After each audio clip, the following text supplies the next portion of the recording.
excited, Aaron. I think it's going to happen. I just heard some sleigh bells, and they're saying that he doesn't have time to get cleaned up, but he's here. All right, let me get the intro then going. Welcome back to the Morning Brew, everybody. Today we have the second biggest name in showbiz with us today here on the show. Every morning show wanted this guy, but we pulled some strings and we were able to get him for a short visit here today. Ladies and gentlemen, straight off of his round the world international one-night tour, we bring you on the Morning Brew, ladies and gentlemen, the one and only Santa Claus, just arriving at the building here. Come on in, Santa.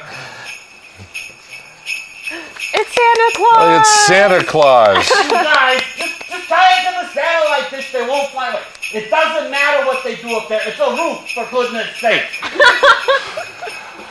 Hey there. Oh, hey. What a night. Santa, I understand that last night was a real busy evening for you. Busy? Busy. That's a bit of an understatement, Larry. I'd like to see UPS service 91 million customers in one night. Yeah, but UPS doesn't get milk and cookies like you do. Oh, that's true. Milk and cookies. Milk and cookies. Do you have any idea what sampling 91 million servings of milk and cookies does to your blood sugar? Oh. You know what Santa Claus wants this year? A shot of insulin. And these chimneys, they're not getting any bigger, if you know what I mean. It takes me till Chinese New Year to get all this soot out of my beard. Oh, but it must bring you great happiness to know you're making all these kids' wishes come true.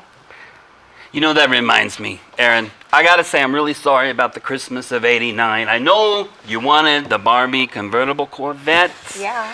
I think that was the year I was on Prozac. Anyway, you know, Aaron Muffaletto with 2 A's, he wasn't any too happy that you got his G.I. Joe aircraft carrier neither. I'm really sorry about that. But judging from that lump of compressed coal I see on your finger there, I think I more than made up for it this year. Well, that was you, Santa. Thanks a lot. Santa, let me ask you, what about Christmas 1957? Larry, I'm sorry, but you knew the deal, okay? That Lone Ranger cowboy set, it was all yours, and then you had to go and put that tack on your teacher's chair. You saw that? So be good for goodness sake. You know, ring any bells? Yeah, I guess. Okay. You have been pretty good this season, though, so I may have something for you around here. You know, I had a few more stops. You know, I was going to stop at Tom Joel's house, but, you know, I think I got something in here he won't miss. Let me see. I got to find it. There's a lot of stuff still in here, you know. Oh, I have that for Charlton Heston, you know. Think you like that? Yeah. You know, I think you let will. me see. Hey, who put the keys in here? I said don't put the sleigh keys in here. That's how they get lost. Let's see. Oh, here we go. Here we go. I think that's about your size, don't you? Oh, my goodness. Very nice. There you go. I think. So, very fashionable. Merry Christmas, Larry. Thank you, Okay. Oh, my Santa. gosh. Appreciate that. You're very welcome. Very Now, much. Santa, what's next for you? Well, hopefully a cute blonde and a cold brew.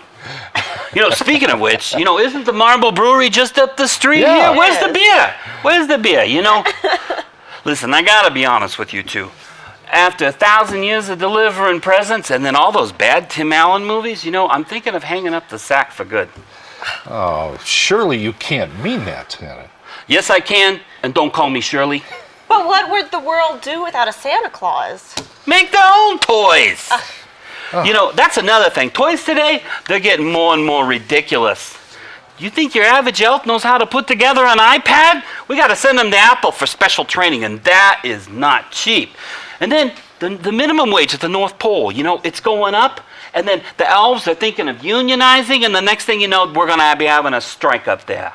And then the mines, they're becoming depleted of coal because there's so many nasty children in the world. You know, this fourth quarter is worse than anything we've ever seen. Thank you very much, Mr. Obama.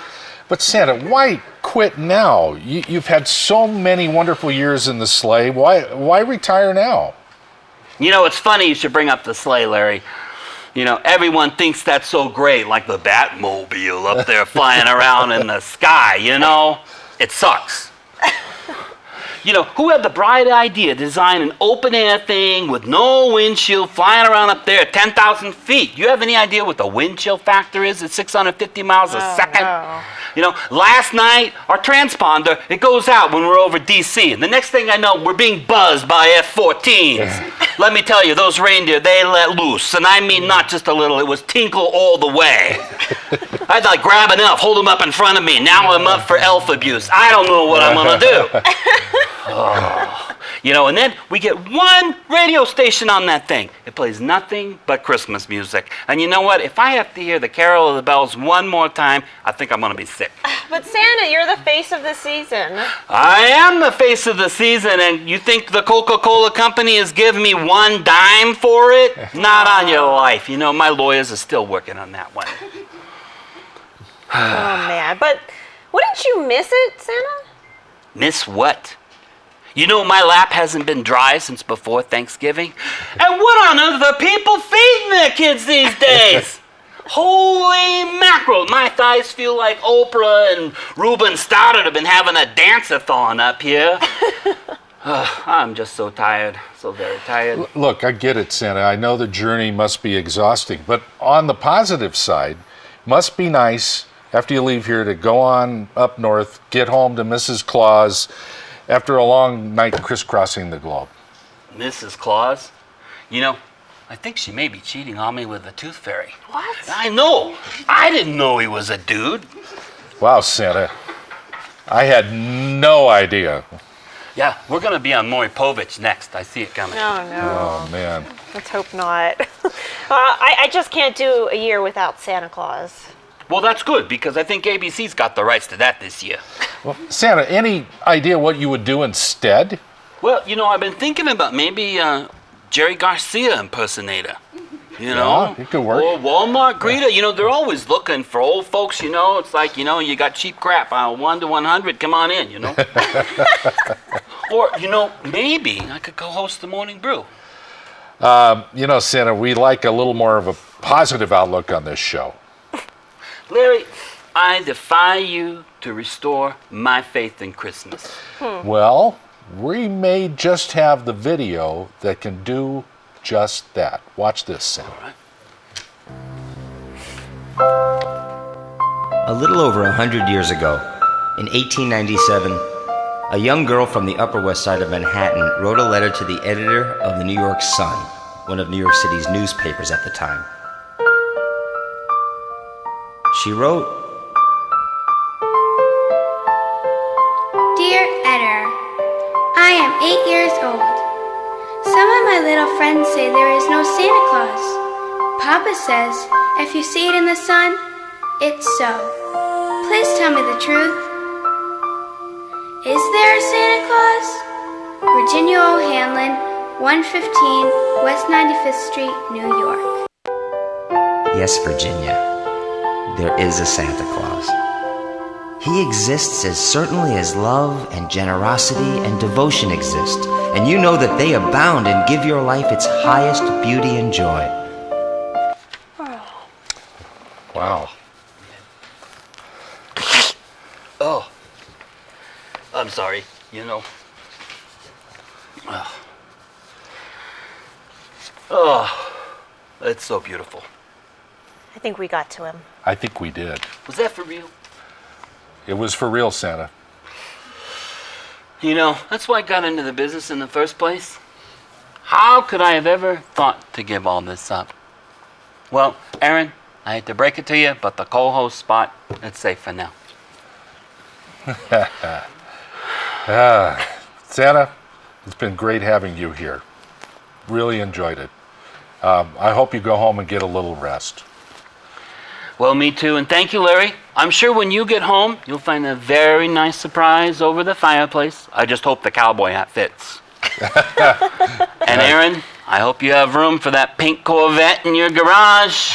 You know, however, vehicles and figures are sold separately, so you may have to pick up a new Barbie on the way home or borrow one from your niece again. How about it, everybody? The Morning Brew, Santa Claus, everybody. Merry Christmas to you, Merry Santa. Christmas. Bye, Santa. All right. Yeah, you know what, Aaron? I think we just saved Christmas. I think we did. It's going to be okay in the world now. Boys and girls, it's going to be all right. Wow, what a guy. Wow. I've never, that was just, I can't believe we got him. Well, look, there's more to come on the Morning Brew. I don't know how we top Santa, but look, we're going to try some Christmas cocktails for you next from Greg Mays and simplecocktails.com. Thank you, Santa, for coming. Merry Christmas, everybody. We'll be right back.